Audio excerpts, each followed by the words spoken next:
Is it a hamster? I fucking wish. A hamster ghost. Is this the hamster that carried the buggy at the beginning? Yes. That's why you're like eating him. For some reason, I just keep hearing. It's like scratching at the wall. Shit, something's touching my ankle. What the fuck is that? Hello. Did you just fucking like cut into my time cards? I took over. Sorry. Mike went to. We really need one of those like director like. Cut. Scene 2, Action. 3, 4, 5.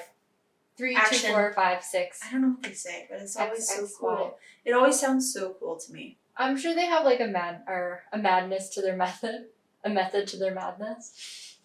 Both. All of the above. All apply. I used to want to be an actress when I was like, of course, like 5. Yeah.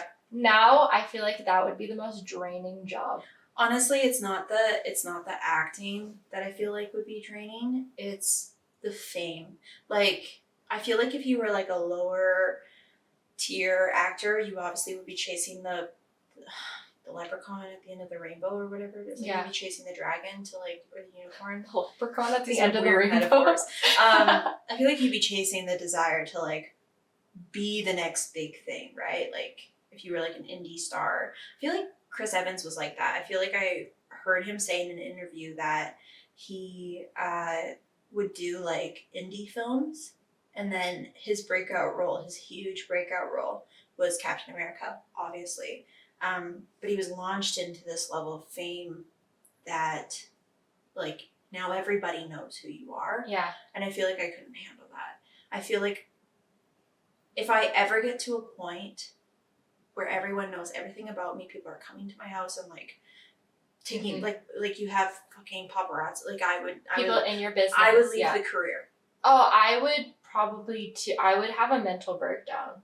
Like I honestly, so many of them do, right? It. Like you see the mental health of these people, and it's like, and you have people deciding your life's choices, and there's always negative feedback. And I mean, you have trolls of the world, even like in videos and shit. Like people will make comments, and like you just have to roll with the punches a bit, and just know that like this is a human being that I know nothing about. I don't even know their fucking face most of the time, and like. They can have an opinion about me of the 5 seconds that I'm on the internet, but they don't really know who I am as a person. I remember hearing Tom Holland say something that I like have kept with me, and I think it's the best thing. And it's I don't think it's if you have a problem, but like if you think I'm doing something wrong and you have feedback to give me, call me. And if you don't have my number, you don't know me well enough to give me feedback. Damn. Like to critique me. Honestly, I feel like that's probably why him and Zendaya are doing like just fine. It's because they have a good heads on their shoulders. Well, I think there's like this self-awareness. Like he used to drink a lot, and now he doesn't drink. And I don't know where Zendaya's at. Like I don't know a lot about her, to be honest. Like where she's at in her life right now. We don't have their numbers. So I don't have their number to give them feedback, but. It seems like they're doing okay, and it seems like they're just people trying to live their life. And I think if you keep it down to like the baseline of like, I'm just a fucking human having a human experience like the rest of you, then it changes it. Like that's why anytime like, not that I see a lot of celebrities in fucking Alberta, Calgary, but anytime like I see like a famous person, I don't ever feel like really anxious because I'm like, this is just a person having a human experience. They also like get midnight stomach pain and have to like poop, and they also get anxiety when they see a cute person and they burp and they do cringe snore and they fucking get pimples and like they think they look too fat in outfits. They got them hemorrhoids. They get the hemorrhoids, like they're just a human having a human experience. my dad said to me once, he's like he's like, fuck, I can't remember what we were talking about. I think it was like life or something. It was like change and shit, and like not like the unfairness of life, but like when shit goes down. He's like, it's like shingles. Shingles doesn't care who you are. It's shingles. It'll fuck you up. Like it doesn't care who you are. Shingles don't give a shit. And I think about that whenever I'm like in front of a person and I feel intimidated or I feel like I'm in a different tier. I'm like, you could get shingles just like me. So like, let's be honest, we're all the fucking same. So, 100%. So yeah, anyways, that was a welcome back to this functional duo. That was a starring me. Intro. Jesus Christ. We were having very retrospective conversation this morning, and it's just bringing this like we're in it, baby. We're in it to win it. Was that my husband asking me a question? I didn't hear anything. I heard him. That's that wife sense. I don't got that. No, it's like when you have a baby. Mothers have told me that like they can sense when their child is crying. Oh yeah, I've like mothers like distinctively know. Like if like a room of children with not even were crying, they could tell which child. Like if you're in the basement and your child's on the top floor and you can't hear them, they'll go, I think my baby's crying. Like they can fucking sense it. I saw my mom do that with my brothers multiple times. My mom used to do that with We'd be outside in the backyard, like my parents would be having like a smoke and I'd be chatting with them, and my brother would be upstairs in his room having a nap. And my mom would be like, Elijah's crying. And I'm like, I don't hear him. And then she would open the door and I would hear him crying. And I'm like, holy fucking, that's a cool fucking power to It's have. like a superpower. Well, when you grow this human, I feel like it's like an invisible tether attaches to them. You cut the umbilical cord, but you can't cut the soul. Shit. Bombs drop. Damn. Bitch. You should fucking brand that. TM, put it on a t-shirt. Damn. Put it on a fucking baseball hat. Spencer came out with the fucking advice, man. Okay, so this episode, hello, welcome back to this functional duo. This episode is not hosted by me, but by the sweet little Spencer, who told me that she's been working very hard on something, and I just realized you have a sticker that says dumb bitch on your laptop. Yeah, I sure do. And I'm fucking here for it. These are cool stickers. Where did you get them? I don't know. I'm kind of like, a lot of them I was like gifted. Some of them came with like clothes I'd bought online at some point.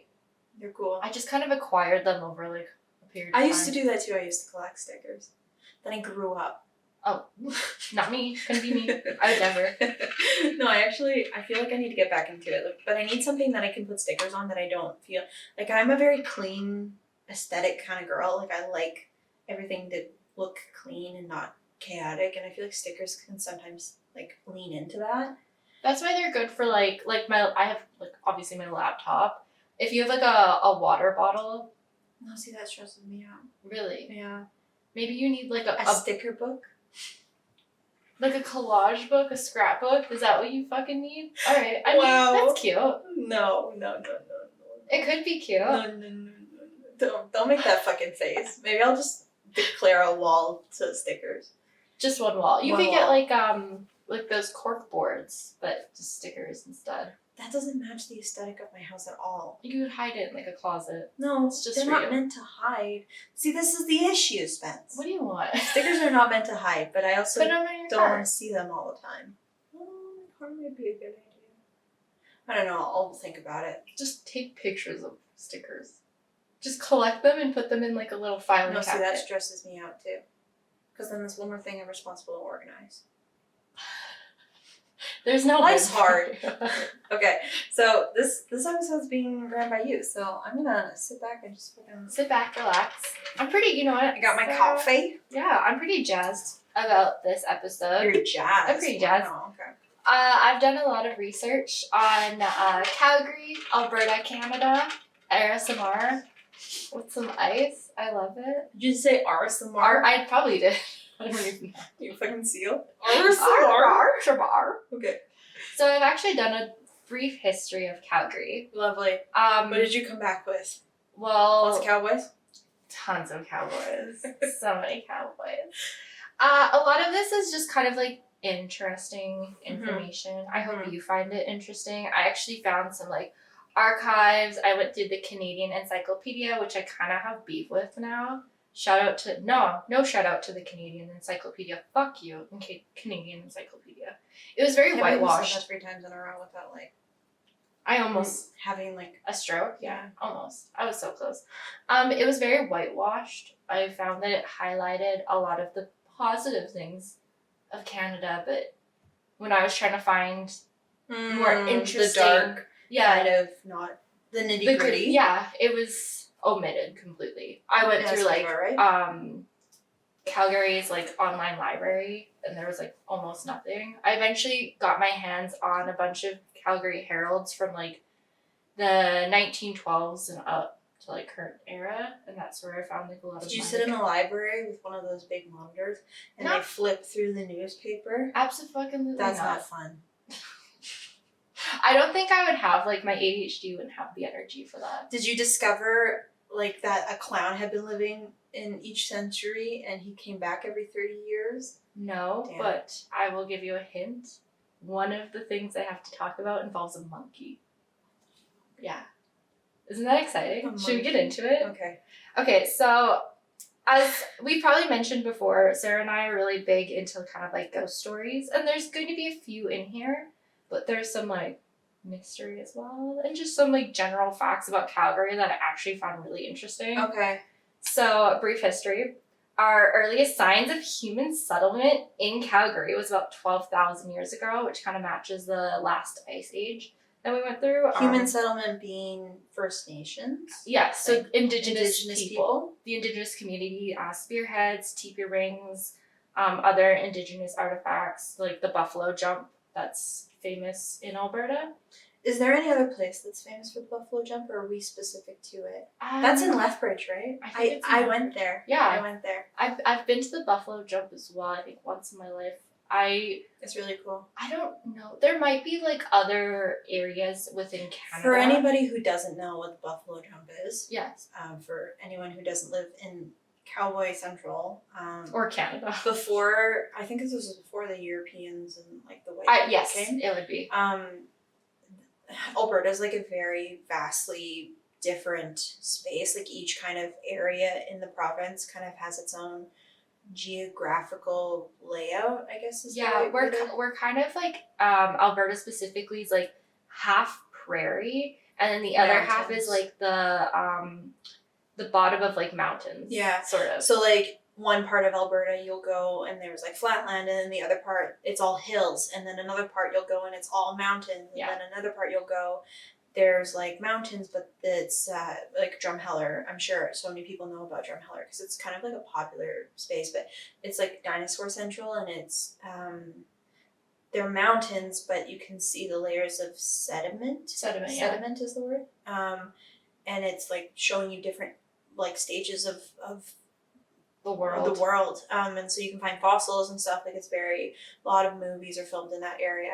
But then there's also areas that have like substantial cliffs and stuff. And there's a place in Alberta in Lethbridge where they have, it's kind of like a canyon parting two spaces, and indigenous tribes. I'm not sure of which tribe specifically, but they would literally kind of like sheepdogs herd buffalo, huge buffalo. We call it 20 buffalo. They would herd them and chase them off of a cliff, and then they call it buffalo run. Yeah, buffalo jump. Buffalo jump. And they call it buffalo jump because the buffalo would jump off this cliff. They would fall, and then other indigenous people would be waiting at the bottom to harvest the buffalo who fell off the cliff. So they used the land to basically feed their entire tribe for months.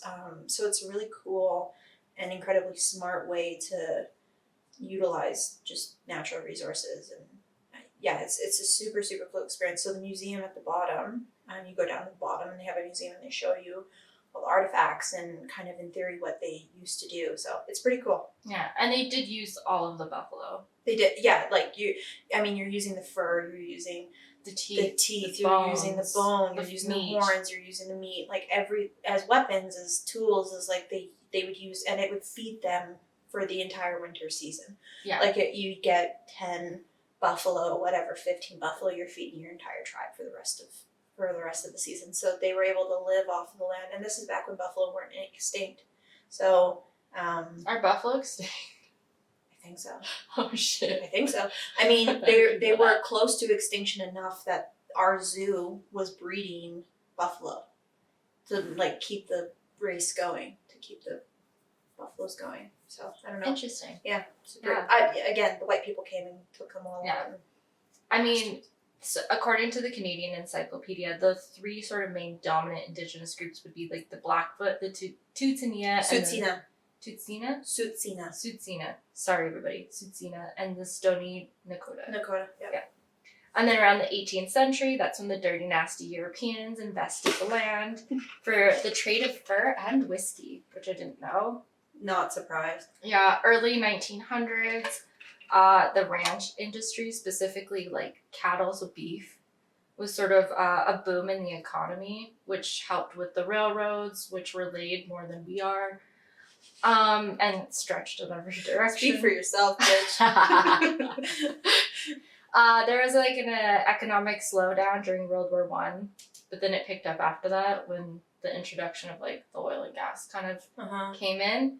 And then ever since the early 1900s, Calgary specifically has been like a ever-growing city with like, especially young single men moving to Calgary in the early 1900s. Interesting. And where there's, for work, of course, and when there's young single men, there's brothels.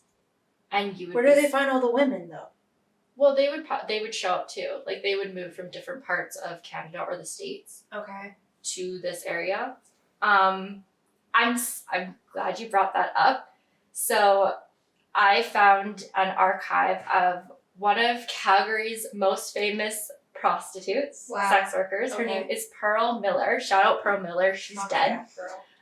Pearl.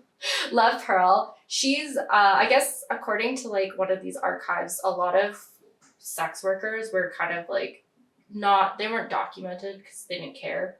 They preferred like the rich white men who came to Calgary. Documented like nobody cared about their history or where they went. That's so sad. Yeah, it was like kind of sad listening to that because again, like they cared more about like the rich white men that came.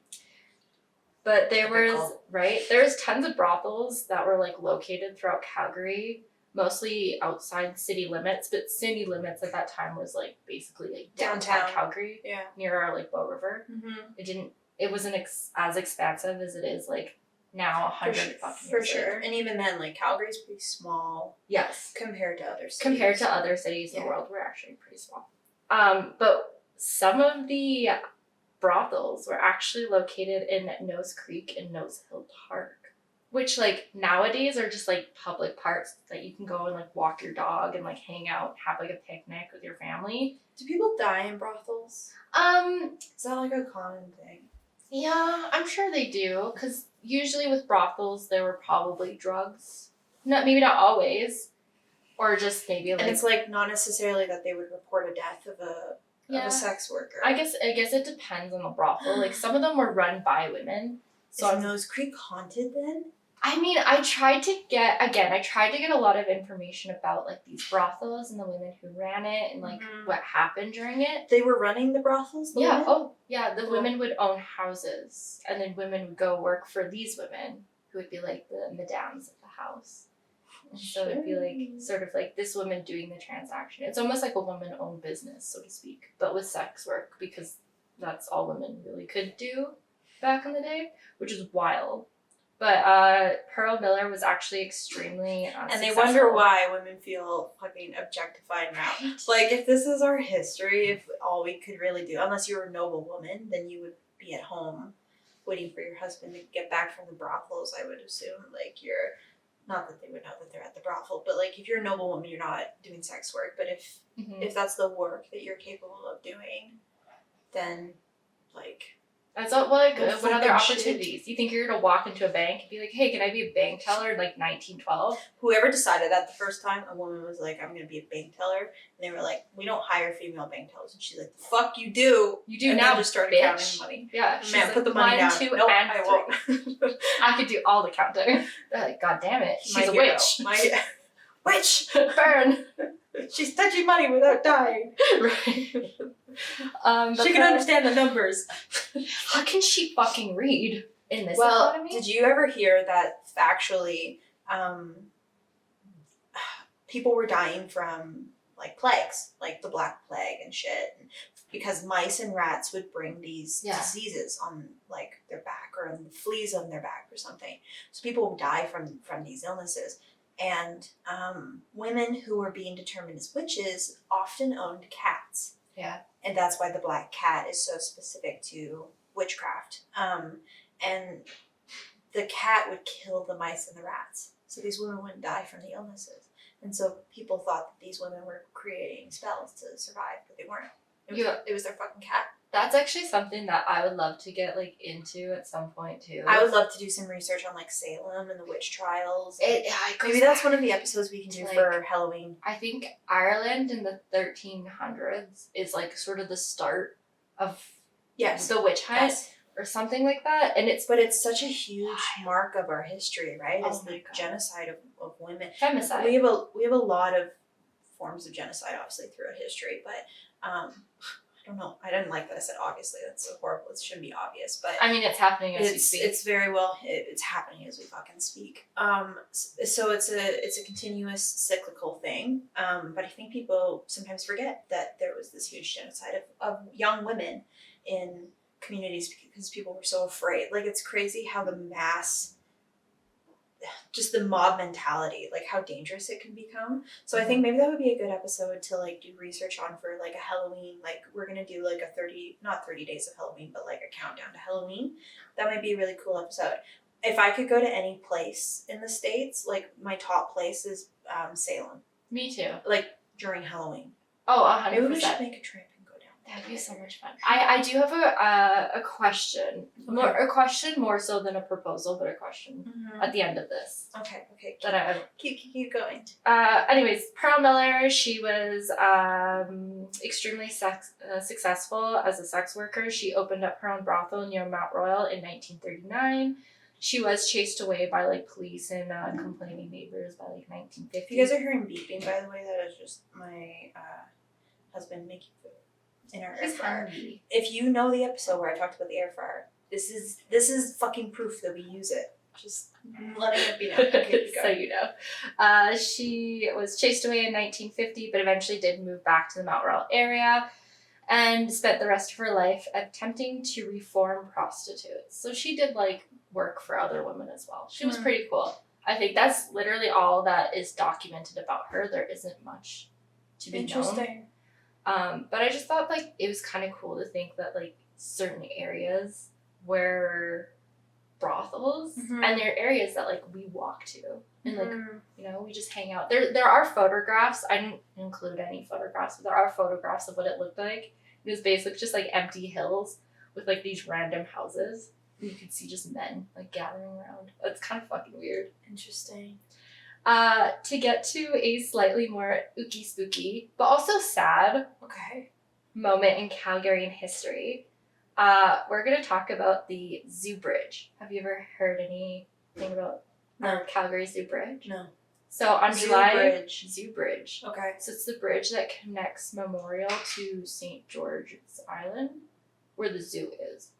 That little bridge? I think so. Okay. Yeah. Okay. Yeah, I just drove down that bridge. So, next time you drive down this bridge, I want you to roll down the window and listen. Why? On July 24th, 1946, a 6-year-old named Donnie Goss, was playing at a park. Gross. Ew.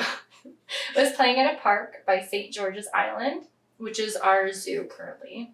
Okay, St. George's Island before the zoo was there. I think the zoo was there, but he was just playing at a park on that island. That is where the zoo is, though. Okay. He was approached Is it an island? It is an island. So, like, it's surrounded by the Bow River. How did I not know this? How did you not know that? It's an island? Well, I don't know if, like, I think it's a very, like, loose term for an island. But I think it's technically an island. Well, then I'm zooming out. I need to see. Sarah's, like, looking at it. I should have brought a map. Sorry. God damn it, Spencer. Where's the zoo? It's East Village. We live here and we don't even fucking know where what's going on. Wait. Which is kind of funny. Wilder Institute, Calgary. It is like an island. No, it straight up is an island. Yeah. It's surrounded by the river. Oh, fuck. Yeah, okay, pop off. St. Patrick's Island Park. Okay. I'm with you. Okay. So, Donnie was approached by an older man named Donald Sherman Staley, who offered Donnie candy and toys. Suspicious name. That's not a real name. That's like 3 first names all together. Evil, right? right? You know what I mean? Yeah. Who has 3 first names? Did you say Donald Sherbert? Donald Sherman Staley. Okay, Staley maybe not, but like Sherman. But Sherman? That's a fucking first name. Donald is a first name. Staley, I could maybe see it. Like, that's... No. That's sus, right? Super sus. Right? Okay. He approached Donnie before leading him under the zoo bridge. Unfortunately... censored. Make sure we're not going into detail here. I won't. Okay. But unfortunately, he did brutally murder Donnie. How old was Donnie? 6 years old. That's horrible. And then disposed of his body in a bush before leaving the crime scene. On October... When was this? 1946? This is 1946. It happened on July 24th, which is my birthday. Fuck. I just want to say my birthday actually appears quite often in, like, the research that I did. Like, not just, like, the birth year, Maybe. but also, like, for the birthday, but, like, the year, like, 1996 is also kind of, like, a prominent time. What? I don't know. I may or may not be the devil. I was gonna say, are you the Antichrist? I could be. Dude. I hope so. Did you bring Just chaos with you? Yeah. I hope so. I don't. We've been friends for a very long No, time. rest in peace, Donnie. Oh my gosh, no. That's horrible. I didn't even know that we had, like, dark history like that. Oh, it's good. There's the dark. iceberg? I do Okay. have dark history. All right, lovely. So I love living here. Right? Donnie, unfortunately, was murdered under the bridge. Donald, that's my dad's name. I fucking forgot. My cat. Ew, don't call him Sherman. Sherman. Okay. Sherman, put the body in the bush, left. On October 5th, though, he was convicted of the murder. And on December 19th of the same year, he was hanged for the murder of How did they 6-year-old figure out Donnie. it was him? I don't really know. I'm assuming that it was, like, kind of obvious. I don't know. I'm assuming there was, like, witnesses. So a lot of this information I found from, like, a Calgary Herald from this time. So, like, a newspaper that was printed at this time. The zoo bridge, how does that loop in? Because you said this happened at the park. So he was lured from the park to the zoo bridge, underneath the zoo bridge. Where the road is right now that we drive on? Well, there probably wasn't a road. No, it was underneath the bridge. Yeah, but that's Memorial. The bridge that, like, crosses the river? Yeah. Oh, shit. Yeah. I'm not sure exactly which bridge it is. It's just called the Zoo Bridge. I don't actually think this bridge necessarily, like, how it was, I don't think exists in the same way. Okay. Because this was... But if you were walking down the riverbank, you might come across where it may have happened. Yes. So, legend has it that ever since this incident, people who pass by the zoo bridge can hear Donnie's scream of agony echoing That's from horrible. underneath the bridge. I thought you were going to be like, they walk by and you get hit with, like, a piece of candy or something. Fuck you. Fuck you. Honestly. Eat the candy, asshole. That's all I wanted. If you walk down by the bridge and your name is Donald, you will be fucking pelted with candy. Oh, fuck yeah. You get beat up. That's horrible. Okay, all jokes aside, that's horrible. That is so sad. Even to this day, they say that emergency assistants are usually called to this bridge by concerned like people who pass by, who can hear a young boy calling out. That's sort of like our legend about Donnie. So he does. It's say that, like, I have goosebumps. his That's ghost horrible. kind of, like, calls out under the bridge in, like, pain. Oh boy, let's go help him. Right? Isn't that Boy, sad? you ain't gotta stay here no more. Go on, okay. go Come on, with baby, us. go on. No, don't come with us. Don't come with us. No. Stay where you are. I didn't wake up with fucking screams, but, like, it's okay, baby. You go home. Right? You don't gotta stay here no more. So fun, like, Sherman's gone, okay, man? well, yeah, he was executed not long after. So how I found, like, I wonder where the hanging would have happened. Like, did we have a hanging tree? Like, I'm assuming they probably was, like, near the court at the time. that's fucking crazy, dude. It's hard. I tried to look up, because this is kind of like a legend within Calgary, like, of people who know or are really interested in, like, the hauntings of Calgary, which there are a lot. Well, I was gonna say, you haven't even gotten to, like, Heritage Park or And the Lougheed House. I won't even, like, I don't even make it to Heritage Park in this episode. Ooh, that's a two-parter. There's too many houses within that park to talk about that I'm like, it's like its own thing. Okay, we're doing a two-parter. I'm already intrigued. Continue. I was just gonna say, so I found a lot of this information through the Calgary Herald during like 1949. That was published in 1949, which you can find online in like archives. Fun fact about those is like a lot of the mentions of this murder were only like, they were like snippets, like little pastings of murders that just like it mentioned Donnie a few times and like kind of like upkeep of like he was murdered. Well, he probably ended up in an obituary too. Yeah, the obituary. Some more facts about like kind of this scenario was that Sherman, the murderer, had a military payout, so he served in the military, but he was like his payout was never received. He never received it, and then he was executed. So the authorities are actually seeking out his brother to make a payment. And people were sort of like outraged by this, being like, well, no, like his brother doesn't deserve the money. Like that money should actually go to like family. Danny's or Donnie's family. Yeah. So like it was weird because like it was like Donnie's murder was almost like kind of like secondary to like this like war hero never received his money. And I guess in his testimony he pled guilty. And to Donnie? Yeah, like to murdering Donnie, he pled guilty. He was like, yeah, I did it. And then he talked about how his mother died when he was 2, and he never knew his father. So his only living relative that they knew of was like his brother, who he hadn't even talked to for like probably 5 years. And they don't know where he is, kind of thing. Yeah, wow. It was weird. And yeah, Donnie was sort of like a 6-year-old who was murdered. It was just kind of like, oh yeah, this happened. But where's his brother? It was so fucking random.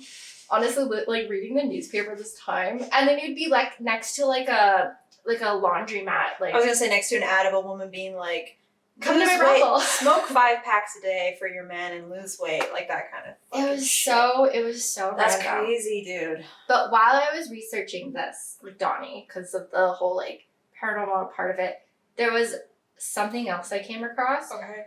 I do have details, but if it's too graphic. What are the details like pretty grotesque? I wouldn't say grotesque, but I don't know. I don't think is it a trigger warning kind of thing? Maybe. Okay, so trigger warning. Slight trigger warning. Maybe actually, don't go into more details. So racism, specifically. Okay. Trigger warning for anybody who maybe wants to skip forward. Louise, can you give a time indicator as to where they can skip forward when we finish this story, just so that if anybody's listening, they can fast forward or whatever. I'll give like specific triggers, so it's it's gruesome, it's sad. Just in case. But also, just in case. Racism against Asians. That's horrible. Yes. God, this is making me not like our city. Oh no, it's actually like fucked up. And this is stuff that like if I didn't find like these newspaper clippings, like nothing about Calgary history would ever say it. Like the library never said anything. The fucking Canadian Encyclopedia, I want to punch them in the face, whoever wrote that. Very whitewashed, very like, oh, but Calgary's so much fun. Said nothing about like, even it had like a little article about like the residential schools, but it was mostly just like, Indigenous people have like their own view of how it went, and that was basically it. They didn't fucking say that. They said that. I had so much issue with that. I was so angry. But anyways, so while I was researching about Donnie, around the same time, there was a Chinese Canadian man named Kang Chu Wang. He was 50 years old and he was brutally beaten. He was found lying face down unconscious in a pool of his own blood at midnight on a Saturday around September 1946, the same year. Mm-hmm.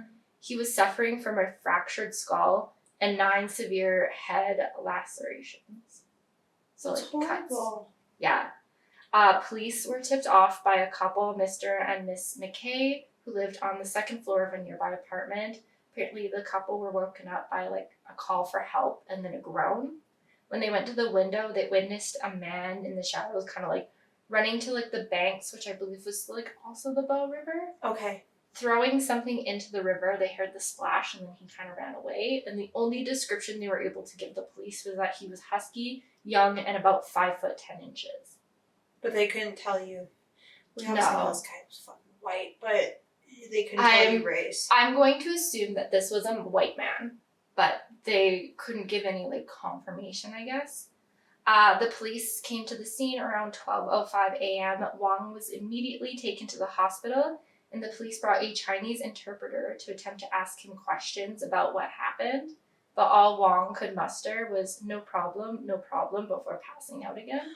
Poor guy. In the morning, firemen recovered many iron bars in the river, which they assume was the assault weapon, but there was no definitive like DNA of any kind. Reasoning DNA. I don't think DNA was really a thing back then. I think, and like if there would have been blood or anything, it would have washed away in the river. Yeah, and there was multiple, which I thought was. How many does it indicate? They didn't indicate how many, just that there was very much more. So at least more than 3. Yes.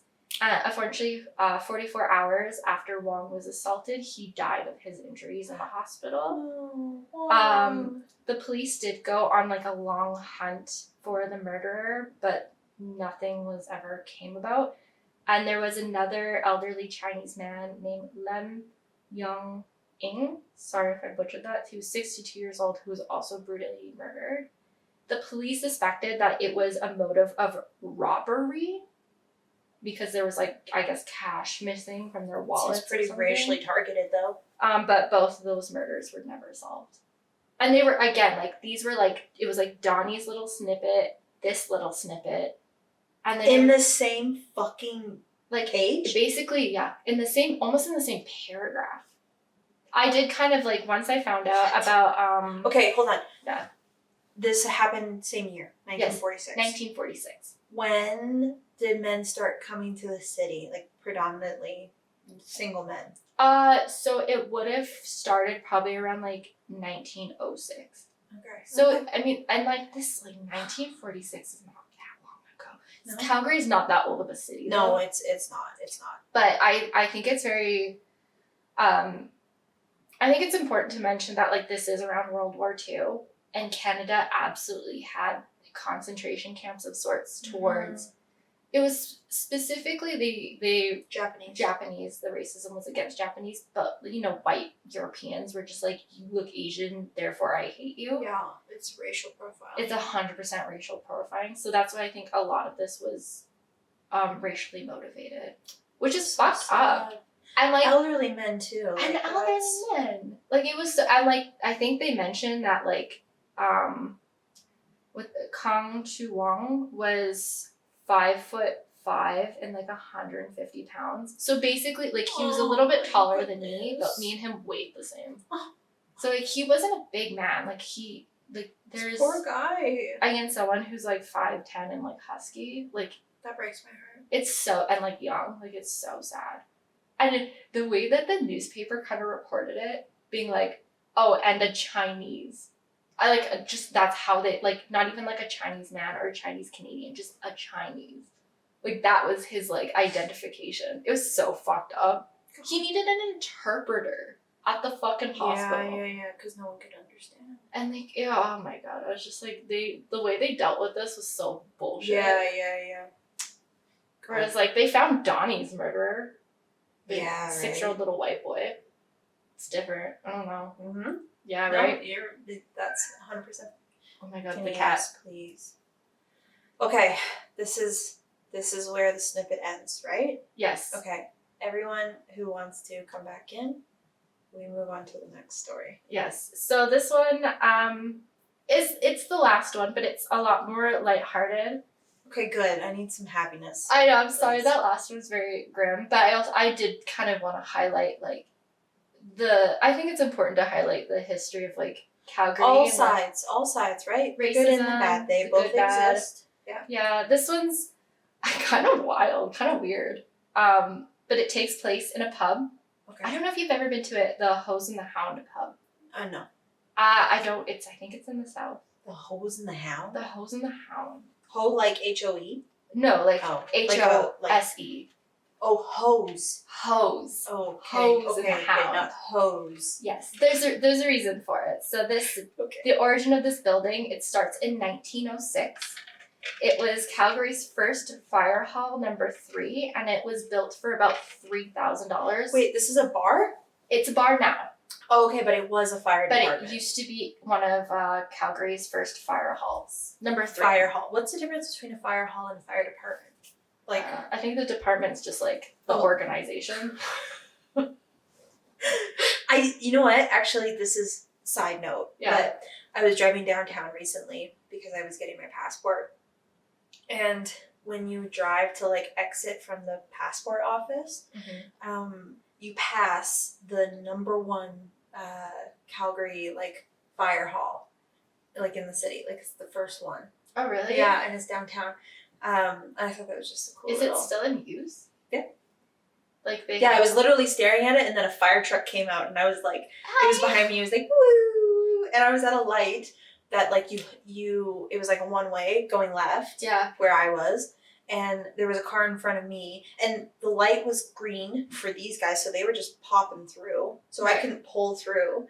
And the fire guy was like, move. And I was like, where? And I like moved, because when the fire truck comes, you move to the curb. That's the rule. So I moved to the curb, but this guy ain't gonna fucking fit. Like, he's a huge fire truck, and there's like this much space between me and the next car, because it's a tight little road. So he's like, move. And I'm like, I can't fly. Like, you gotta give me a second. Wait till the light goes green. So then the light went green, and me and the person in front of me, we went around the corner and then moved to the curb, and then they went past us. But yeah, it's a working fire station. What's the difference between a hall and a station? I think it's just like, I don't know, maybe the size or just like lingo. Okay. Yeah. I think it's essentially like it's a firehouse, it's a fire station. Yeah. Anyway. Yeah, it's still working and running, and it's Oh, interesting. Nice. Cool little. Okay, I love that. Continue. So it's about $3,000, which back then was a lot of money. It was $3,000 was a lot of money back then, yeah. Okay. But our inflation, like this day, oh my god. That's how much my groceries cost. Right. It was used from 1906 to 1952 as a fire hall, fire station, whatever. Before essentially fire trucks became too big and they didn't fit in like through their little doors because they were kind of like arches. And then you'd have like a little fire truck. They weren't like garages like you see now. Yeah, and the fire trucks were probably smaller. Yes. Yeah, like they would have been a lot smaller. Like the size of maybe like a small bus. I would assume, like, I don't think we had even like skyscraper buildings, you know? Like this is when like downtown everything was brick. So you wouldn't even be able to like renovate it was a horse and buggy. Yeah, it's like the man with the hat. Yeah, exactly. You had like a hamster pulling you along as you like water gun sprayed the fucking fire. I believe that's how it was back in that day. From 1952 to 1982, the firehouse was kind of abandoned, and then it was switched between like a community center and then a furniture store, and then eventually it attracted sort of drugs and sex work and gangs, which is like. It was placed. What a 180, right? We're selling couches. Nah, bitch. Nah, we sell drugs and sex. You want cocaine? You want opium? Kind of wild. This part, like it. We sell couches and cocaine. Yeah. I don't fucking. Okay, keep going. I mean, do you sell those together? Is that a good thing to sell? Well, you need somewhere to sit when you. No, not for cocaine. Not crack? For cocaine. Crack, maybe. Probably. Crack. Weed. Cocaine, you just want to get up and Weed's dance. not cool. You can't like sell weed and be like, yeah, I'm cool. Weed and like the government sells weed. It's not cool anymore. Sell weed. What would be a good furniture to go with weed? A bed? No. It's gotta be weed and a kitchenette. Not a kitchenette. Weed and a mini fridge. No. We need a W word. Weed and washroom. That's not a furniture thing. That's an interior construction. No. I don't know. A weed and a window. Get your weed and windows. So you can look out when you're high as fuck. That part, like the sex and the drugs and whatever, it's kind of not really part of the story. Okay. It's just like a fun fact, I guess.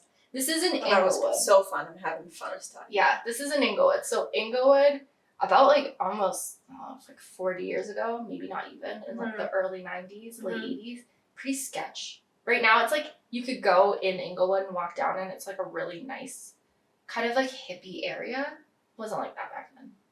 Leave it to the hippies to revamp the neighborhood. Right? So in 1982, the new owners of the like old fire hall decided to make it into a fine dining restaurant. They gutted the interior but kept the exterior. However, just being built among a bee stroll area. That's what it was considered in like the article that I was reading, was a bee stroll. Like a B, like the letter B dash STROLL. Bee stroll. Bee stroll. Like okay. Yeah, I don't know what that is. I tried to Google it and like nothing came up. So I was like, I don't know what that means. But also like a red. What kind of stroll are we doing today? I'm feeling like a bee. Okay, very bee-ish. Do you want to do like an A stroll? No. B minus. I think maybe B is where we're possibly a C. We'll see where we're at when we get high through C, the stroll. Low B. We're not sure. A pass stroll. How would you rate that stroll? I'd give it like a B. Like I'd give it a degree, but I wouldn't give it a good job. That's what I would rate that stroll. Jesus Christ. We're ridiculous. Can't keep going. So because of like I guess the area at the time, the restaurant failed as like fine dining, which like obviously, and then the building was passed through many owners until. Maybe it's the smell of crack that really sent people out. It's the smell of pussy and crack that everyone was like, I don't know. My oysters just like aren't sitting right with me. Okay.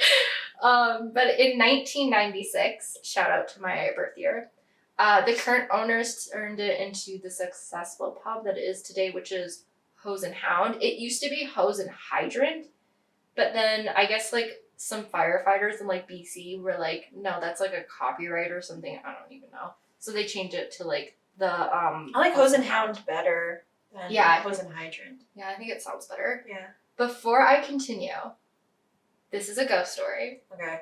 Would you like to guess as to who or what may haunt this pub? Please go ahead.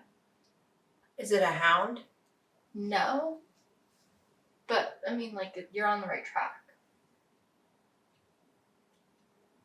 Is it a hamster? I fucking wish. A hamster ghost. Is this the hamster that carried the buggy at the beginning? Yes. That's fucking, you're like eating. For some reason, I just keep hearing. It's like scratching at the wall. Shit, something's touching my ankle. What the fuck is that? I'm on the right. Is it a horse? Yes. That is one of them. Okay. And a man. Kind of. So apparently, excuse you? Apparently, Calgary's first fire chief named Cappy Smart, he was an Irish man. Cappy? Cappy. I think it's like short for captain. His name is James Smart, sorry. They called Cappy him Smart? Cappy instead of captain. That's cool. Right? He had a fixation on collecting animals, like exotic animals, so to speak. Okay. So the first known ghost to haunt the pub is a horse named Lightning, who died in the building as a result of a fire. Shut the fuck up. Yeah. The irony in that is not. The firehouse catching on fire. It caught on fire? The and firehouse? killing Lightning. Shit. It's kind of wild. Ladies and gentlemen, we have a story on our hands. Right? I tried, so this article or like this information was from the House and Hound, like they had like a history website. Yeah. So I tried to look into it through those like Calgary Heralds to see if I could find anything, and I couldn't. Mm-hmm. I did find out a lot about like Cappy Smart and like him, and there was a poem in one of the news articles that kind of mentioned him and his animals, sort of. So like I believe that these things existed. I just like I don't have any information about like the fire, how it started. Although, well, if your horse is named Lightning, I think we can find the source right there. The city of Calgary did make a tweet about this pub, though, and it's hauntings, which I wouldn't say it's like official information. Yeah. It's just kind of funny. Well, how do they know that Lightning's still there? Do you hear like a loud neigh? So occasionally, early in the morning, it is said that people can hear clopping of Lightning's hooves out front of the pub. Okay. That's what they hear. But he's not the most interesting ghost. The second most prominent ghost. Can we just pause for a second? Yes. The clopping that you just did? I never like horses. Isn't that clopping? What the fuck was...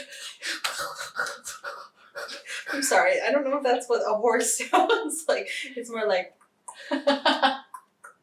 I'm not around horses. I may be in cow town. You don't need to be around horses to know what a fucking clop sounds like. That's well, I'm gonna that's have like to check it out. 3-year-old noise shit. That's stuff that you do when you're a child. Like, okay, carry on. Just had to make that I now. was never a child.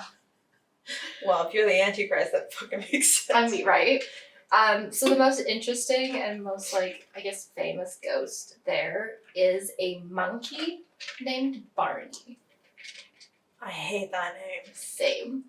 Especially with a monkey. There's something about that like... Okay, but like what kind of monkey? Like it a never... capuchin or like a fucking chimp? So I do not know. And how?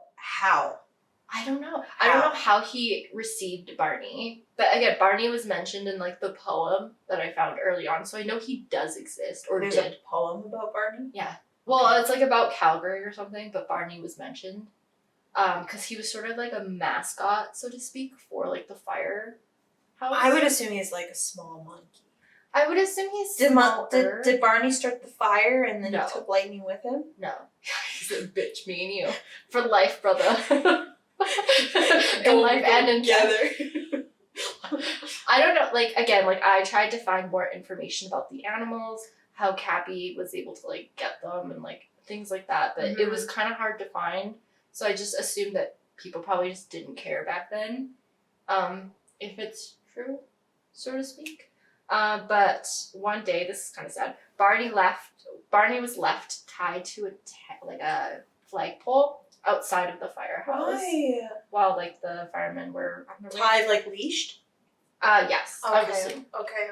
Like, he was leashed to a fire pole. Not, like, tied, like, bound to it. But I think he was just... So it's like grade 5 bullying? Yeah. Tied into the hazing? Like... Yeah. He had, like, a little, like, pointed Dunce. hat that said dunce, yeah. Like, spitballs Oh, that attached makes to me it. sad. Right?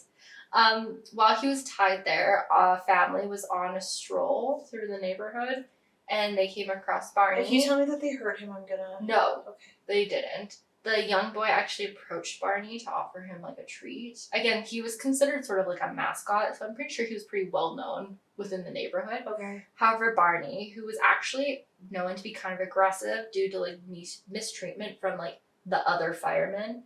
I don't think necessarily Cappy mistreated him, but the other men Barney, no. did mistreat him. And because of that, he attacked the young boy, causing serious cuts. I don't think the boy was murdered or anything. Like, I think he was okay, but he caused some damage. As a result, They had to put him down. Barney was deemed dangerous to the neighborhood, and the firemen did put him down, and it said that they buried his remains in the front of the building. Aww. Although I did watch a YouTube video. Shout out to these girls, Kat and Danny, I believe. They have a series called Erie, Alberta, where they travel to Cool. different haunted places in Alberta. Mm-hmm. And the Hose and the Hound was one of them. Mm-hmm. And while they were interviewing the staff, some of the staff said that his remains may be buried in the cellar, where they keep all their wines and stuff. So it's unsure exactly where if he was buried, like where he was. Mm-hmm. But it seems like, he was put down at that house. And then some of the stories from, like, the ghost that are told are that pails of baking soda go flying through the air. The dishwasher turns itself on and sprays the kitchen workers. Oven doors opening and slamming shut with nobody anywhere near them. The potbelly stove upstairs is known to be moved during closing at night and reopening in the morning. One morning, an opening cook complained that he found his shoelaces untied at least a dozen times before the first 2 hours of his shift. So, it's like tying his shoelaces, like, together. Like, different feet. That sounds like something Lightning would do, okay? Lightning's just freaking them. Big ass horse. Barney's like, why the fuck am I getting blamed? I just hear Little Lightning. Lightning. There are people that say that they may or may not see Cappy, so like the original chief around that firehouse, but that's not confirmed necessarily. I think he's more of a myth. A myth. Is that? I was trying to like pull MILF and myth into something, but I have nothing. He's a MILF and a myth. He was not a MILF. He was actually very popular. When I was kind of researching all of this, he came up a lot in the newspaper, but he seemed more like he was kind of like an anti-hero. Like the neighborhood loved him, but he did a lot of stuff that like the government didn't necessarily like. He's Robin Hood. Kind of. I think did a lot of like sports gambling too, which back then was a little bit more like common and not frowned upon. Yes, it was a lot of sports gambling, like boxing. Oh, which was very popular back in the day. Yeah, because this was Fight Club, baby. 19. I was like 1912, maybe. Yeah, I'm not actually sure. It's like Sherlock Holmes. Yes, sure, but like fireman, he was popular though. People loved him. He was almost like a little celebrity. Cool. Within the area. Cool. Which was kind of interesting. But this place specifically has been on Calgary Paranormal Society's watch list. Like they've gone and like done paranormal things. They say that they did a investigation where they found several orbs and a very strange reflection in one photograph that looked like the silhouette of a monkey. I went to go look for these photos on their Facebook. You couldn't find them? And I couldn't find them. But their Facebook was also very chaotic. And it was just very hard to like navigate. Because it was like, I went on their pictures and they would have like 3, maybe 4 photos of like whatever place they went to investigate. But it wasn't labeled, like they didn't have like a title for it to say like exactly where they were.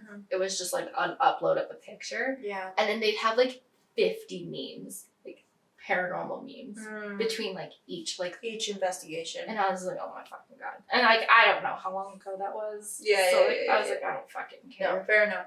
But they have been on like a bunch of different Canadian like ghost investigation shows and stuff like that. Which I just found like kind of cool. On occasion, a self-proclaimed psychic even claimed to see Cappy himself in the pool room area. Cool. Which I just thought was like kind of interesting. That's a cool story. I like that one. Right. Yeah. Cool. So that's just kind of a somewhat brief history of Calgary and its ghosts and kind of creepiness, but also like the sad like underlying history. Maybe people didn't know about. That's cool. I feel like it might be cool to like do an episode about like Heritage Park. That is on my list of things to do. There's a lot in Heritage Park. I wonder if like places like Banff or other places like that would have like interesting ghost stories. Like I'll tell you one that I heard when I was a kid. So are those all your stories? Those are all my stories. I just want to make sure I wasn't like getting from your last one. No. You have impeccable timing, by the way. Thank you. That's why I was like I'll stop there. People like it, obviously. I can do more because it's really fun to do. Well, I like it, so I mean. So when I was a little girl, my dad took us to a hotel in Waterton. It was like Is it Prince Edward? I want to say it's Prince Edward Castle or Prince Edward Hotel or something. Hold on. I think I know which one you're talking about. Prince of Wales. Prince of Wales. Okay, Prince of Wales Hotel. It's a decently large hotel. I mean, at the time, it's pretty small compared to like Fairmont, or even like, you know, when you think of like the Stanley Hotel and stuff, like it's not that big, but it gives similar vibes to the Stanley Hotel in terms of its experience. It's on literally like a hill, overlooking, I would assume the Bow River, but it's always hard to know what bodies of water. I don't know what water that is. I know what you mean. It's like actually I kind of on a right hill here. And there's a bunch of trees near it's the Bosphorus, or it's the Upper Waterton Lake, so it's a lake, but it's literally on a hill overlooking the lake. Inside the hotel are balconies going up based on the floor. So, and it's a wraparound balcony, so you can look into the main mezzanine is that the right word, of the hotel and see the lobby from whatever floor you're in once you make it to the middle. Oh, from inside, not outside. No, from inside. Yeah. And my dad and my mom, my birth mom at the time when they were married, they lived in Waterton and they were young, like they were in their 20s. And, you know, my mom, I think at the time didn't have me or my sister. I don't think we were born yet. Or if we were, no, I don't think we were. So she wanted to get like a job. My dad wanted to get a job. So they both got a job at this hotel. My dad worked as a server. I think my mom worked as a maid or like a housekeeper. Okay. I can't remember what she did. But my dad heard this story about a woman who, the guy who owned the hotel way back, they fell in love. Like he fell in love with like a worker in the hotel, or she may have been like a housekeeper or something. And the hotel, I don't know if they do it now, probably not, but back then you would stay and like live in this hotel if you were people that worked in this hotel. So they had like like servants' quarters basically, but it was for the workers. Mm-hmm. And this woman, this worker, and this like, he was either a manager or he was the owner of the hotel. He was like pretty high up in terms of like stature in this hotel. They fell in love, and I think he was married, and so they had like an affair, and she ended up getting pregnant. And he told her she told him, and he was like, I don't want you to, like so many typical ghost stories. A woman ends up knocked up, and a man is like, don't keep the baby or whatever. Yeah. And he was like, I don't love you. Like, I'm not going to leave my wife for you, blah, blah, blah, blah, blah. And she ended up jumping off the top floor of the balcony into the lobby. And I love that. That's so dramatic. She ended up dying. And it said that she still causes problems for the housekeepers. And I think they had to close the servants' quarters because her room used to be up there. And she would scare, like women couldn't stay in that room because she would scare them out of it. Really? Yeah. Oh, so she had like a thing against women? Not even women, but she wanted to be alone. Like I think anyone in there, from what my dad used to tell me, like anyone who would stay in that room, like they would wake up in the middle of the night scared and be like, I can't sleep in there because like the bed would move or somebody would touch their foot or someone would whisper in their ear. Like it was like more aggressive. Mm-hmm. And anyway, so when I was a little girl, we went to this hotel to have like lunch because you could eat in the restaurant and you wouldn't have to necessarily stay in the hotel. And my dad took me around the hotel to check it out. And he took me up to her room. And it was like stairs that walked up, and then it was kind of like if you're going up to like an attic and somebody's staying in the attic. It's stairs, one-way stairs. There's no other rooms attached. Interesting. And the top room was her room. And the door was closed. I think it may have also been locked. I don't think we could have gone in. And I remember, now granted, maybe there was somebody in that room, but when I remember my dad asking the person if somebody was staying in the servants' quarters or whatever, and they said it's closed down. Like now people can go see it, but no one lives in those rooms anymore. Like, you know, it's 1990, whatever, maybe the 2000s. Like no one's staying in that hotel, living there anymore. Like they're gonna go home or whatever. And we walked up the stairs, and he was standing behind me, and I was in front of him. And I remember we walked up to the door, and I heard like I think I knocked on the door, and then I heard feet like walk towards the door, like and stop at the door. And then I got scared because I was fucking 5 years old, and I was like, I don't like this, and I wanted to leave. But my dad told me this ghost story. I wanted to look up if it comes up if I look it up. Interesting. Hotel. I will say that initially when I was doing research for this, my first thought was the Fairmont Hotel in Banff. I fucking found it. Sorry. It like the first story that came up. Really? Yeah. Sick. That's crazy. She's the lady in white. There's always a lady in white. Yeah, no shit. Okay. Do you want me to read it? Yeah. The most famous phantom of the Prince of Wales Hotel is a lady in white, a spectre of a young woman in a white gown said to haunt the rooms 510 and 516. This feminine phantasm... Oh, this was the other thing. Sorry to pause. I think my mom was a housekeeper because I think she would tell my dad that Like weird shit. when she would make up specific rooms, the sheets would get disheveled and stuff. Interesting. Yeah. This feminine phantasm makes her presence known by locking windows left open overnight, running the taps, tapping on doors, turning the lights on, blowing her icy breath down the necks of hapless guests. Some hotel patrons have reported hearing disembodied footsteps in hallways or up at doors.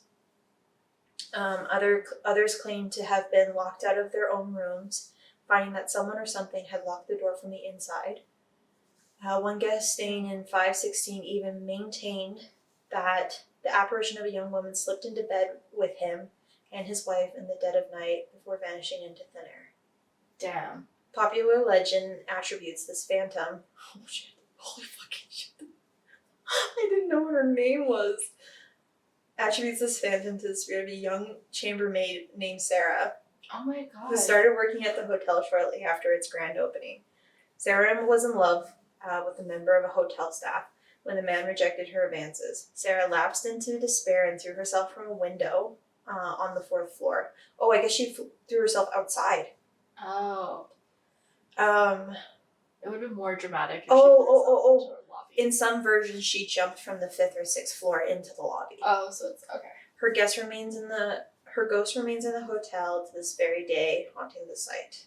It is likely that the tragic legend of Sarah's ghost is based on a tragic event that took place in the 1970s, particularly dark year of Prince of Wales Hotel. In April that year, a beloved hotel handyman named Johnny Haslam died in a car accident. Later that fall, the hotel was invaded by a horde of government inspectors sent to investigate claims of poor working conditions and allegations that the antiquated building was not up to code. So yeah. Interesting. Yeah, I didn't know her name was fucking Sarah though. Why are we so connected? Like Donnie being murdered on like July 24th, my birthday, and then the House and Hound becoming a pub in Isn't that crazy? 1996. This website, if you guys want to read what I just read, it's called The Mysteries of Canada. And I think it's Ghostly Tales of Prince Wales in Waterton, Alberta. Yeah, so I feel like there's so many ghost stories to exist, especially even though, like, yeah, you're right, Alberta's not an incredibly old area. Like, just Heritage Park alone would have some pretty substantial ghost stories, and Heritage Park is cool. I've gone, obviously. It's a park. You can I think go we to- all have. Yeah. If you live in Calgary, you've probably gone to Heritage Park at least once in your life. And it's so much fun, but there are certain houses that are very creepy. Mm-hmm. The most notable being the Prince House. I was just gonna say, are you thinking what I'm thinking? Yes. The Prince House, because that one makes you feel like you're not alone. No, that one, like, you feel like It's you're... pretty creepy. They also have like mannequins and stuff in there, which really makes you feel So uncomfortable. I've been in there with like my young niece and nephew, and they'll say like who is that? And it's just us. And it's like certain things like that where I'm like, I don't know if you're just being like a shitty little You're like, kid. you're a child. I trust everything that you say wholeheartedly. Yeah. It's Yeah, just yeah, like yeah. weird. There's but like a lady in red. There's like an old man that hangs out in the saloon. Like there's a lot. Yeah, there's a even lot. the bathrooms, like they have like outhouses, because back then it was like all outhouses. Like you feel a little like freaked out and stuff. So I would say we could do an episode based on that too. But those were really cool stories. And thanks for sharing. It's really cool to like be able to sit back and not be in charge of an episode for once, I must say. It was a lot of fun to like research it because I found some things that like I didn't know, but like I probably should have suspected, like the abuse for like the elderly Chinese men, which was like really sad, but also just like, well, when you think of like Calgary, you don't necessarily think of like dark history. Obviously, like there's dark history in Canada, and you know, you spoke about the residential schools. I think that is a big one that people think of, and you know, just the complete disservice that the people who came to Canada and how they chose to treat Indigenous people, like it's a really big one. huge, yeah. But it's so easy to like forget, and like mind you, like places like LA and New York, and like you're gonna have this, but it would have been yesterday. You know what I mean? Like there's brutality that happens in larger places. Like I could only imagine what Toronto's history looks like, or Vancouver's history looks like. Right. But I like didn't even every really city is gonna come with its dark, crazy, sadistic. Yeah, I honestly thought you were gonna tell me we had like a serial killer that nobody knew about. You know what I mean? Like, not that I actually really know about. I mean, it's kind of like implied that the guy who murdered Donnie maybe have not been the first victim. Yeah, it's there's implications that like, but back in the day, I mean, it wasn't So that hard long to track, ago, but like I think that was before technology like, was different, severe right? like forensic too. Yeah. Analysis that there's just like what can we do? Yeah. You don't have surveillance like you do now. You don't have telephones or even cell phones or computers. Like Mhm. I'm tracked as we speak, just like sitting here doing nothing. Not that I don't have anything. I'm not doing anything. I don't fucking care. Yeah, whatever. My FBI agent can just chill. Yeah, you want to watch me pick my nose, like the privacy of my house, and like, sure, do it. You know, like it's whatever. Just take a hard shit. That's the highlight of their FBI. That's that's the juiciest you're gonna get from me. Yeah. It's just like when I have like the period shits. Like that's actually like how like hardcore. Like, God damn, you should have gone for that fucking Taco Bell, girl. Right? Yeah, I don't think they're watching me, but it's just like it's so. Oh, I think so. My FBI agent knows me very well, and he suggests the best things. So like, pop off, brother. I need to find a name for him. Joffrey. No, it's not. Jennifer. I'll find it. I'm gonna say mine's like a woman. And she's just mine's like a guy judging me silently. I'll find it. I'll find his name. Okay. I'll find his voice. You start like FBIing him. Like you're watching him, he's watching you. Neither one of you know. Blink twice if this is your name. Yeah. I'm, like, it's like a friendship. Listen here, you little shit. Yeah. It's a comedy duo. Yeah. Okay, well, I mean, like, you kind of ended on a happy note, and I kind of ended on a happy note, but I feel like this isn't something that I can, like, it's not a story-worth thing, but I wanted to end the podcast by telling you what I saw yesterday. It's not, like, anything scary or anything. It's just, like, the cutest fucking thing. Oh, okay. I was at the grocery store yesterday, and I was picking up some shit, and then I like, was driving away, and as I was driving, this couple was like trying to cross the street, and it was like an older couple, like people in their 60s or whatever, and so I was letting them cross, and they were like obviously married, and I think she made a joke or something, and he started laughing. He like put his arm around her, and then she put her hand on his chest, and he stopped in the middle of the road and kissed her on the forehead, and then kept going. And I remember just thinking like how sweet that was, and I was like, if they didn't have the gray hair, like they had gray hair, and you could tell that they were like obviously aging. Yeah. I would have assumed they were in their 20s as newlywed, like as a newlywed couple. Like that's how much in love they were. And I just thought that was like the coolest thing ever. Is like, I don't know, like you see so many older couples, and they always kind of have like a certain vibe to them, you know, like they don't hold hands, they complain about each other, whatever, like old married couple kind of shit. But I think there's something to be said about like the really wonderful moments when you see an old couple who's been together for a long time. You could tell that they had known each other for a long time, but like he still took a second he didn't care that there was something going on around them. He needed to make it known that he loved her, and he kissed her on the forehead. I just thought that was really sweet. A really, really, like wonderful moment. So shout out to that couple. Yeah, and I smiled at them and then kept driving. Like, and then you ran them over with your car, and I was like, "Fuck out of the way!" She like turned to me. She was like, "Oh, I'm sorry." Like it was like she worded it to me, and I was like, "It's okay." Like it was they had a really tender moment. It was really special. So, I am like happy that I got to witness that and see that. And yeah. Anyways, I love that. I love when people are kind of openly affectionate. Public. I don't mind it. I mean, I don't want you to like suck each other off, but like you know when you're like in line at a grocery store and like you see like the husband give like a sneaky little like grab to her butt. It's always kind of like off. Now you're just being vulgar. All right, we're ending this episode. No, but it's just cute. It's cute to see people just like each other, because I feel like it's not as common as you think it is. No, it's not. It's not. I do have one question though. Okay. Before we end. Is this, if I was a Teletubby, which Teletubby would I be? No, but that's a good question. You already asked me that question. Oh, okay. Do you remember what I said? No, I don't. Tinky. No. Tipsy. Lala. Oh. I think it was Lala.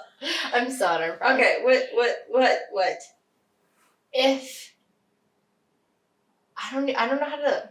Would you ever actually like at least once go like ghost hunting with me? Like, Sure. is that something you would consider? Sure. Because I feel like we've kind of talked about it, and we have no gear. We have nothing. We're not professionals. We wouldn't know what we're doing.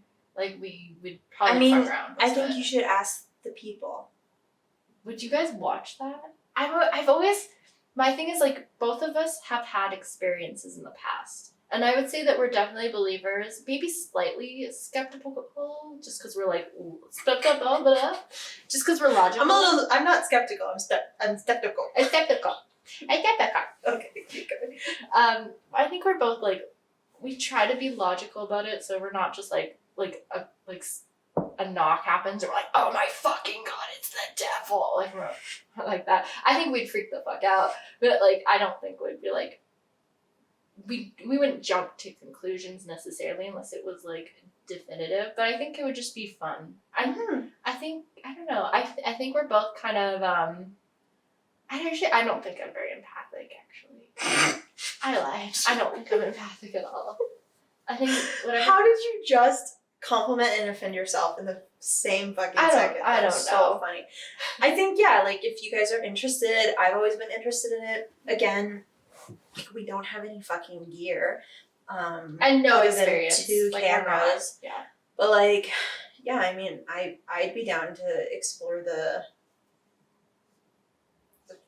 paranormal or the craziness of whatever lies on the other side. Like, yeah, I mean, I would be down. Right. Because I will not plan shit though. That's fair.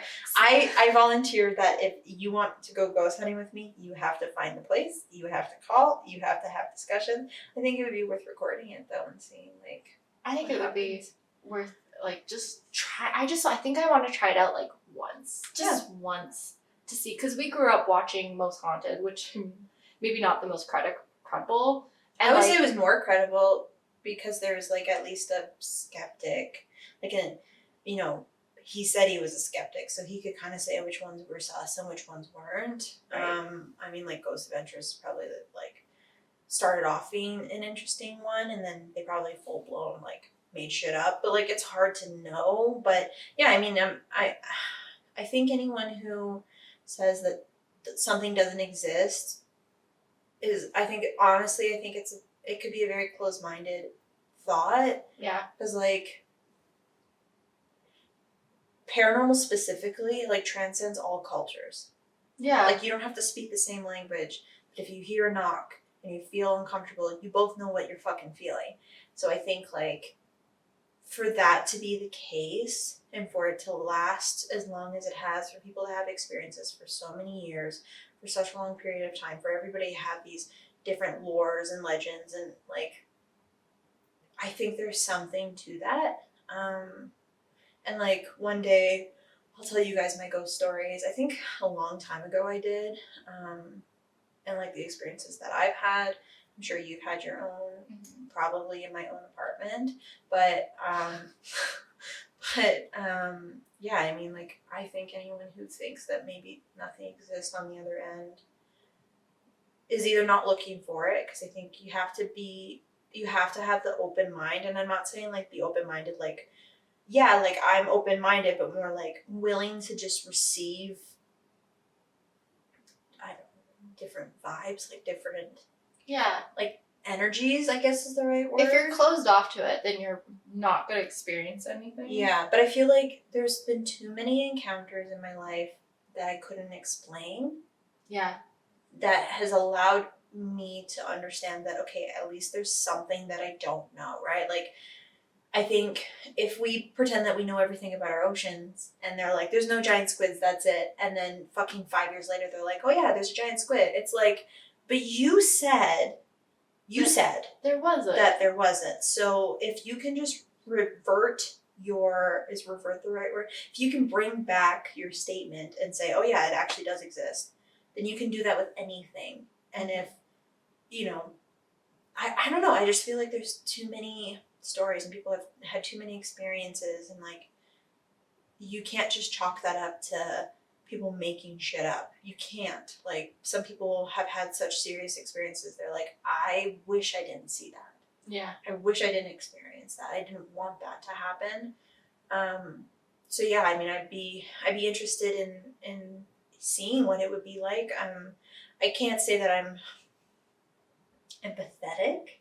I don't know what I am, but like I can feel when shit is afoot, you know, like when stuff doesn't feel right, I can feel it. Same. I think it's like it's not even like a sixth sense sort of thing. It's just like as humans, you know, like you can tell when like I could tell if you were looking at me without having to look at you. Yes. You know, and you're 100%. like you're just you're just there. Mm-hmm. Like I know you're there. Well, that's why I'm like, if we can do this stuff with each other, then what means that like why wouldn't it make sense that if someone was on a different plane, mm-hmm. they could do the same thing and you wouldn't feel that? You know what I mean? Like ultimately, they're just people. Yeah. Who are just having a separate experience. So I mean, yeah, I'm not gonna get into it too deep in like my own personal beliefs because I think to each their own, and you know, I don't necessarily feel like I need to explain my perspective fully, but yeah, I would be down to see it and explore it. And so if something comes up and you're like, yeah, let's do it, like pop, Aldrin. Okay. I ride in your wind. See, that I think it would just be fun. I think we'd be entertaining at least, at most. And then if nothing happens, I'll make Spencer hide in a closet and knock on the wall, and then I'll be like, "Oh my god, it's a ghost!" And then I'll edit Spencer behind me and be like, "Did you hear that?" And then we'll be like, "That's real shit right there." Yeah, it's like a paint like ghost in the background. Like it's so bad, like the worst fucking, the worst editing ever. Just so we can stay relevant. It's like a Snapchat filter. On the YouTubes. It's so fucking stupid. Oh my god. Okay, anyways, we have to end this episode. But thank you so much for listening. I hope you enjoyed that together, Spence. I really appreciate it. It was a lot of fun like doing the research. Yeah, that was pretty cool. I always forget where he puts it. I think it's here. If you want to follow us, these are our links right here. Right here. Please check us out at Dysfunctional Duo. On TikTok and Instagram, I believe, and then on YouTube, I think we are the Dysfunctional Duo. Duo. A lot of dashes. Lots of dashes. Our amazing editor put them here. He always does. He's amazing.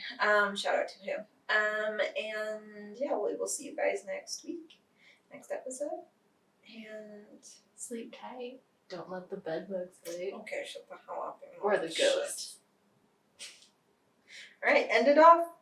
Fuck the Canadian Encyclopedia. Alright. Bye. Bye.